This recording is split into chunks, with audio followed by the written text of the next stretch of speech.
Bonjour et bienvenue. Aujourd'hui, on plonge dans une histoire que beaucoup pensent connaître par cœur, Les Trois Petits Cochons. On a sous la main des analyses, des textes qui décortiquent un peu ses origines, ses différentes versions. Notre but, c'est de voir comment cette histoire a changé et pourquoi elle nous parle encore autant. Oui, c'est fascinant de voir comment un même récit peut se transformer avec le temps. On va essayer de remonter aux sources bien avant la version que tout le monde a en tête. Accrochez-vous un peu parce que l'histoire originale, elle est peut-être plus sombre qu'est-ce qu'on imagine. On commence par quoi? Les origines imprimées. Oui, voilà. Ou même la tradition orale potentielle avant ça. Alors, la première trace écrite, ça daterait de 1886. C'est dans les Nursery Rhymes of England de James Holliwell. C'est ça. Et il l'aurait, recueilli auprès d'une nourrice. Ce qui suggère que ça circulait déjà à l'oral bien avant, peut-être même au 18e siècle. Tout à fait. C'est le chemin classique pour beaucoup de contes. Mais attention, la version qui a vraiment servi de base pour la suite, y compris pour Disney, c'est celle de Joseph Jacobs. Ah oui, Jacobs. En 1890, dans ses English Fairy Tales. Et ce qui est intéressant, c'est qu'apparemment, en France, on ne connaissait pas trop cette histoire avant l'arrivée du dessin animé de Disney. Le fameux Disney de 1933-34. Exactement. Et sa chanson « Prenez garde au grand méchant loup » qui a tout popularisé ici. D'accord. Alors, parlons de cette version de Jacobs, justement.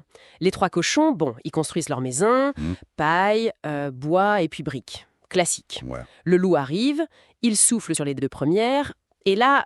Et là, c'est direct. Il dévore les deux premiers cochons. Pas de discussion. Ah oui, carrément, il les mange. Absolument. C'est un point crucial et souvent oublié. La version de Jacobs est bien plus dure. Moins édulcoré. C'est ça. Mais le troisième cochon, lui, il n'est pas seulement prudent avec ses briques.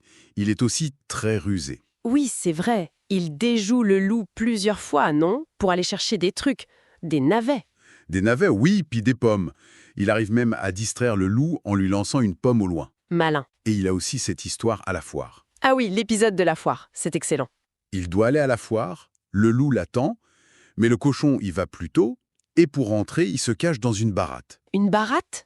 Comme pour faire le beurre? Oui, et il dévale la pente à l'intérieur, ce qui fait une peur bleue au loup qui attendait en bas. Incroyable! On n'imagine pas ça du tout, mais la fin, elle est aussi assez différente, si je me souviens bien. Le loup essaye de passer par la cheminée. Voilà, le plan classique du loup désespéré. Sauf que... Sauf que le cochon l'attend. Exactement. Il a mis une marmite d'eau à bouillir dans la cheminée, le loup tombe dedans. Bon, jusque-là, ça ressemble un peu à d'autres histoires, mais... Mais chez Jacobs, ça ne s'arrête pas là.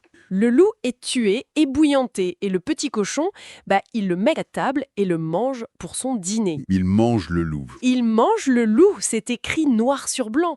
Une fin, disons, assez macabre, Ouais. très différente de ce qu'on connaît. Ah oui, quand même, c'est une autre ambiance. Et ça nous amène donc à la version de Walt Disney de 1933. Oui, et le changement radical de ton, évidemment. Chez Disney, les deux premiers cochons, leurs maisons sont détruites. Ok, mais ils ne sont pas dévorés. Non, non. Ils courent se réfugier chez leurs frères dans la maison de briques. C'est la solidarité qui prime. C'est ça. Disney a clairement adouci l'histoire pour que ça passe auprès des enfants de la famille. Moins de violence directe. Beaucoup moins. Le loup, bon, il tente toujours la cheminée, il tombe dans la marmite. Mais là, il ne meurt pas. Non. Il se brûle gravement, le postérieur, disons-le comme ça. Il hurle de douleur et il s'enfuit à toutes jambes pour ne plus jamais revenir. Personne ne meurt. Personne n'est mangé. Voilà. Le loup est juste vaincu, ridiculisé.